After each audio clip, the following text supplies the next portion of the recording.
What's up everyone, and thank you for stopping by the channel. Today's project is this Echo trimmer, and the problem is that it doesn't run, but I was told if I wanted to, all I needed was to replace the primer bulb. Let's take a good look at it, find out what's wrong with it, and hopefully we can fix it. In this video, we try and repair this trimmer. However, it may not be the exact repair that you need to make to yours. We'll explore other options later in the video. Now, Echo trimmers are usually seen as the other brand of trimmer you buy when you don't want to buy a cheap trimmer, but you can't afford a high-end one. Now, this particular one hasn't seen a lot of use, but it's far from pristine. There's very little wear on it, and it looks like the only thing wrong is the missing primer bulb. And that's how this thing was sold. Now, you should never take what a seller says as factual, but you might as well start there and see where that takes you. Now, there is one less obvious problem, and that's the cracked and bulging fuel tank grommet. Now, this seems to be a very common problem with this line of Echo equipment, so just be prepared to buy one if you have to work on one of these. Now, to replace the primer bulb, you don't need to remove the carb from the engine. Instead, you just have to remove these two bolts on the retaining plate. Now, just be careful as these two bolts also hold the primer base to the rest of the carb. Now, the primer bulb I need is the larger one. I usually compare its base size to the size of a US nickel, while the smaller one is the size of a dime. After that, I'll put some fuel into the tank and then try priming the fuel system. Now, if the bulb doesn't fill with fuel, there's probably a problem with the carb and you'll need to inspect it.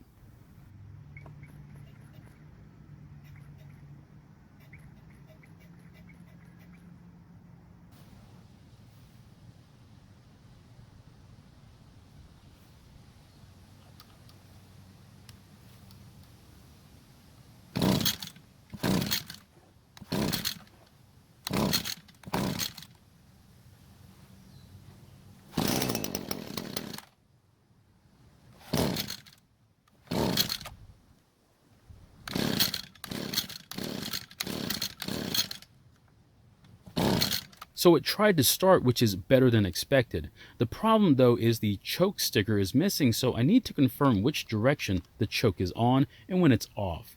This is when I discovered our second problem, which is an extremely dirty air filter.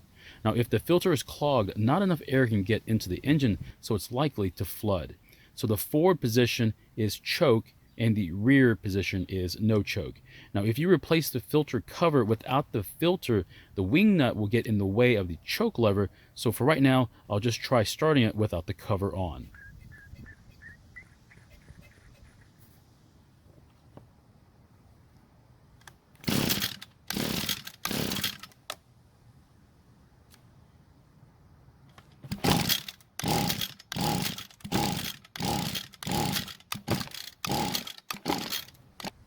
So unfortunately, this time it didn't even try and start. What I want to do now is see if it has spark, and if it does, I want to see if it's a weak or a strong spark. What I'm going to do is remove the spark plug from the engine, reconnect it to the wire, and then ground the body of the plug. Then I'll pull the rope a few times and watch for spark at the plug.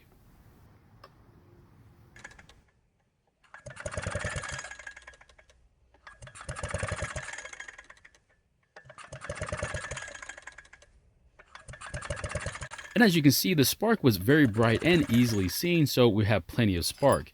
While the plug is out though, I'm going to put some fuel into the engine just to see what happens if there's plenty of fuel inside the engine when I try to start it. Now, if it runs well, then I know there's a fuel delivery problem and we'll need to take a look at the carb. So with a few drops of fuel in the engine, it runs very well, and that means I need to take the carb off the engine and inspect it. So another reason why the engine didn't start is that it might be flooded. Now, to find out if it's flooded, set the choke to the run position or the no choke position, squeeze the trigger, and then pull the rope a few times and see if it tries to start. So after taking the primer section off the carb, I want to check that this small screen isn't clogged with debris, which it isn't. Now, if yours is covered in debris, clean the screen and then check to make sure that the fuel filter in the tank hasn't come off the line. The next thing I want to do is check that these two check valve flaps are parallel with the rest of the diaphragm. The easiest way is to look at it from the side and make sure that the flaps aren't bent away from the rest of the diaphragm. Now, these flaps are parallel with the rest of the diaphragm, so I'm going to reuse it. The next thing I want to check is the metering diaphragm under this metal plate. I want to make sure it's still pliable and that it doesn't have any wrinkles on it. And unfortunately, it's beginning to harden a bit, and it also has wrinkles, so that means we have to replace it. So this is the replacement diaphragm, and as you can see, the stem in the middle is just a slight bump. Now make sure that it matches the original one, which it does. Now the last thing I want to do before I reassemble the carb is to fill the screen pocket with some fuel and then press the rocker arm on the other side to make sure that fuel will flow through the screen and past the needle. Now if it doesn't flow through the screen, I'll have to remove the screen and soak it in some carb cleaner. And fortunately, the fuel disappeared after pressing the rocker arm, so that means I can now reassemble the carb.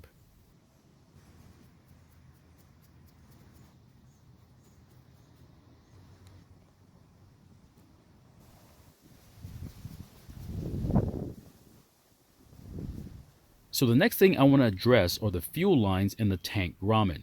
Now the lines are in decent shape, but they're beginning to show their age. However, the grommet is completely destroyed. Now more than likely ethanol gas had something to do with it, and the other would be storing the trimmer with fuel in the tank. It's not all bad though, the air vent is still good, so I want to keep it just in case I have one fail in the future. Because I needed to order so many parts, I decided to order a kit that had more than what I needed, and this is what I ordered from Amazon. It was only $14 shipped to my door. Now inside the package, there's of course the fuel lines and the grommet. Now buying it as an assembly is much easier than piecing it together. There's also some gaskets which I need, 2 spark plugs which I'm never going to use, so I'll just lose them somewhere, 2 extra primer bulbs, which are always nice and handy, and finally a brand new generic carb. Now I don't know if I need to replace the carb, but it's here if I need it. The last thing out of the package is an air filter, which I definitely need. So here are the things from the package I'm going to use, and I'll admit it's not that much. Well, this is all the stuff from the package I'm not going to use, for at least right now. If for some reason the original carb still has a problem, I'll replace it with the new one. It's now time to install the new fuel line and grommet. Now, I'm not going to show you the way I install the grommet, as I usually get some interesting comments on my technique, but I would suggest boiling the grommet to make it easier to install. Now, I don't remember which line is the filter line and which one is the return line. The easiest way to find out is to just look in the tank. It looks like the line closer to the engine is the filter line, and that should connect to the bottom port on the carb. But before I connect the return line, I'm going to press the primer bulb a few times to make sure that the fuel comes out of the top port. Then I'll connect the return line.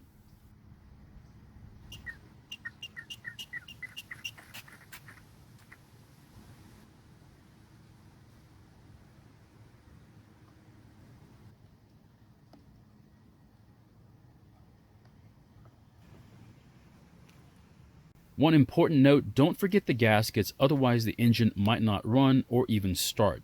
I'm going to use the new gaskets that came in the kit, but I'm sure the original one still would have worked.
So it started right up and it seems to be running just fine. However, I'm going to see if I can get it running better by making a few adjustments. If you take a closer look at the adjustment screws, the one closer to the engine is marked L for low speed adjustments, and the one closer to the filter is for full throttle adjustments. So I'll start it back up and make a few changes and see if any of the changes makes it run any better.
So I stopped the engine because it was getting just a little smoky and it's coming from the exhaust. Now I'm very happy with how it's running, so the next thing I want to do is let the engine cool down and try a cold start and see if the settings make it easy to start as well.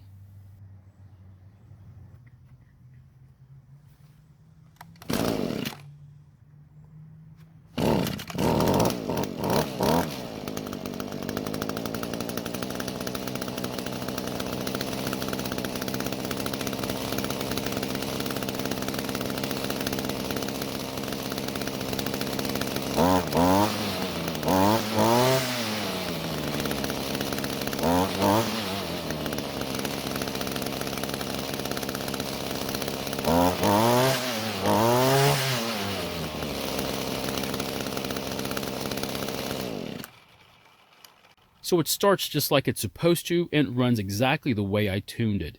Now aside from a few small details that I need to address, I think I can start using this thing around the yard. So my question is, would you have just replaced the carb with the new one from the kit, or would you have tried to make the original one work, even if it meant repeated cleanings and tuning, till it finally worked, of course? I know what I would do, but I'm really interested in what you would do. Thank you for watching. I really appreciate your time here. Please feel free to ask any questions, and I hope to see you in my next video.